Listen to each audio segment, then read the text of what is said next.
नमस्कार मित्रांनो, शुभ सकाळ. तर माझ्या नवीन यूट्यूब चॅनलवर तुमचं स्वागत आहे. तर आज मी महालक्ष्मी माताचे दर्शन घ्यायला जाणार आहे. तर मी आता चाललेले आहे. थोडा प्रवास मला पायीच करावा लागेल, 100-200 मीटर, कारण ब्रिज पार करायला लागेल, आधी हा पूल पार करावा लागेल. हा रस्ता पार केल्यानंतर थोडी तहान लागली, तर बरं आता उसाचा रस प्यायला जायला लागेल, कारण गरमीच्या वेळेस ना उसाचा रस प्यायचा असतो. शरीरासाठी चांगला असतो आणि उसाचा रस एक नंबर वाटते. भाई माझे नशीब किती छान असेल, मला माझा मित्रच भेटलाय. तर नंतर मित्रासोबत गप्पा मारता मारता मी चाललेला आहे चारोटीपर्यंत, आणि बोलता बोलता चारोटीपर्यंत मी पोहोचलेला आहे. पहिला दिवस आहे तर खूप मजा येते. आणि मित्रांनो, आता मी वाट बघतोय ते एका मोटरसायकलीची, कारण आपल्याला फुकट जायचंय. तर वाट बघू आता किती वेळ लागतो आपल्याला तिकडे जायला. तर मित्रांनो, हा बघा भेटलेला आहे आपल्याला एक मित्र, तो आपल्याला फुकट सोडणार आहे महालक्ष्मीपर्यंत. तर त्याचे मनापासून आभार, धन्यवाद दादा, असं मी त्याला सांगितलं आणि तो निघून गेला. ती छोटीवाले नाही का? छोटीवाले नाही, ते अजून आहे दिवाळीला. हा मग हे रे, हे हे राहू दे, हे रे. किती? 30 पाव. हा 30चे आहे.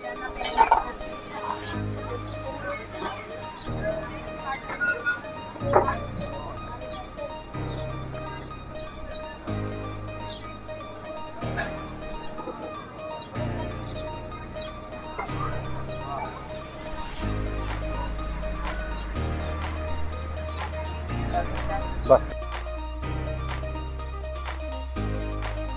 तर मित्रांनो, आता मी थोडा वेळ नाश्ता करतो, एक वडापाव खाल्ला आणि चला पुढे दुकानं बघून घेऊया. हे बघा दुकानं, तुम्हाला इकडे काय जे घ्यायचे असेल ते तुम्ही घेऊ शकता. सर्व प्रकारचे तुम्हाला सामान इकडे भेटेल.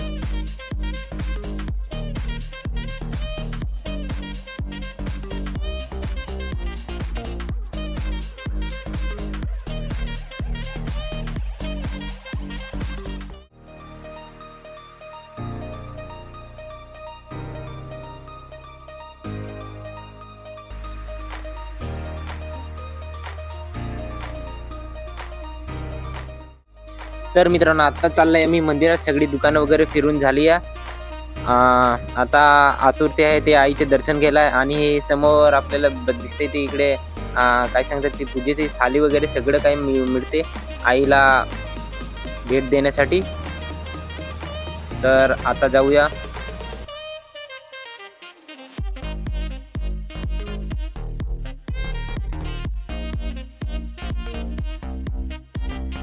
मित्रा, इथे बूट ठेव. काय बूट? थँक्यू दादा. हा, आता चाललाय मी मंदिरात आईचं दर्शन घ्यायला, चप्पल वगैरे काढून. हा आहे. मित्रांनो, मंदिराच्या आत एंट्री मारले की तुम्हाला फक्त काय पूजेसाठी थाले वगैरे सगळे काय भेटणार, आईला चढवण्यासाठी, आईला भेट देण्यासाठी, आणि दुसरं काय आईचा प्रसाद. तर पुढे असे तुम्हाला दुकानं दाखवतो. समोर पुढे आहेत बघा मिठाईचे दुकान, आणि पुढे आरतीची थाली घेऊन. हे बघा, हे 100 रुपयाला आरतीची थाली भेटते. काकूने केलंय मला हात. हे बघा, आरतीची थाली आणि प्रसाद. तर सगळ्यांना मी हाय हॅलो कसे आहात असं विचारत चाललाय.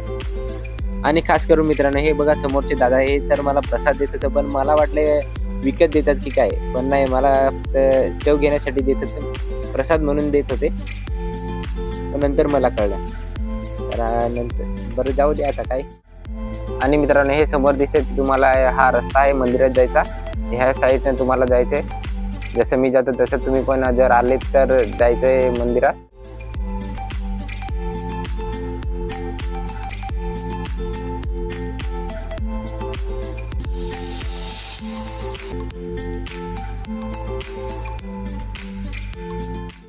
तर मित्रांनो, माहिती आहे का तुम्हाला मंदिरात किती देवी आहेत आणि त्यांची नावं काय आहेत? तर तुम्हाला मी सांगतो. पहिले आहे महाकाली माता, दुसरे आहे महालक्ष्मी माता, आणि तिसरे आहे महासरस्वती माता. या 3 देवी आहेत या मंदिरामध्ये. आणि मित्रांनो, दुसरी गोष्ट आहे की इथे जे दरवर्षी महालक्ष्मी मातेचे वार्षिक उत्सव होतात, त्यात आहे होळीचा सिंदूर, नव्याचा सिंदूर, इतर बारस, आणि नवरात्र उत्सव, दसरा उत्सव, वाघ बारस, माही बारस, होळीचा सिंदूर, यात्रा उत्सव, चैत्र शुद्ध,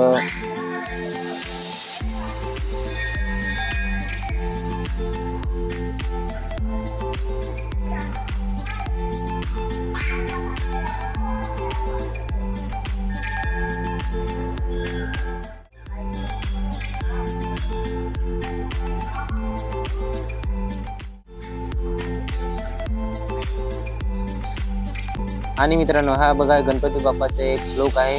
वक्रतुंड महाकाय सूर्यकोटी समप्रभ निर्विघ्न कुरु मे देव सर्व कार्येषु सर्वदा. मंदिरात आल्यावर नकारात्मक शक्ती एकदम नाहीशी होते. सकारात्मक विचार येतात. खूप शांत.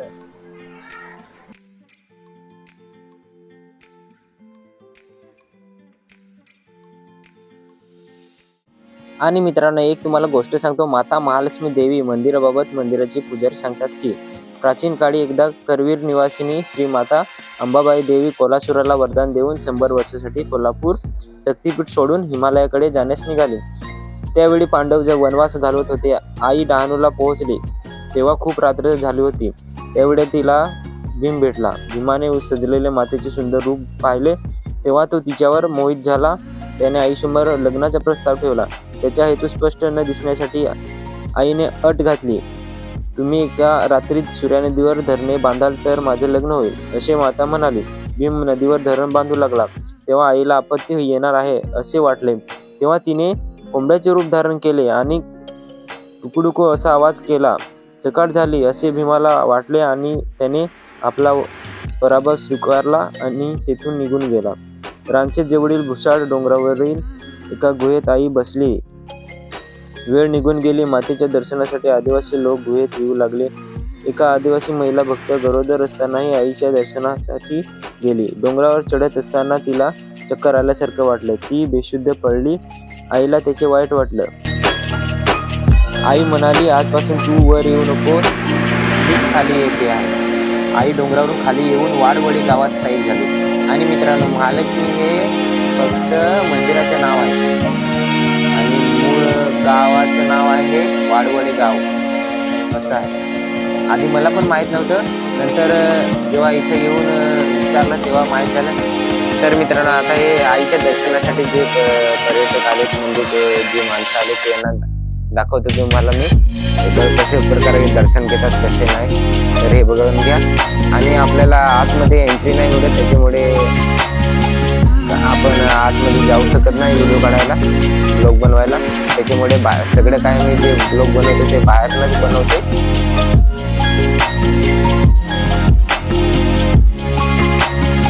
तर मित्रांनो हे बघा आपले बजरंगबली. जय श्रीराम.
तिकीट. अच्छा तिकड आहे का?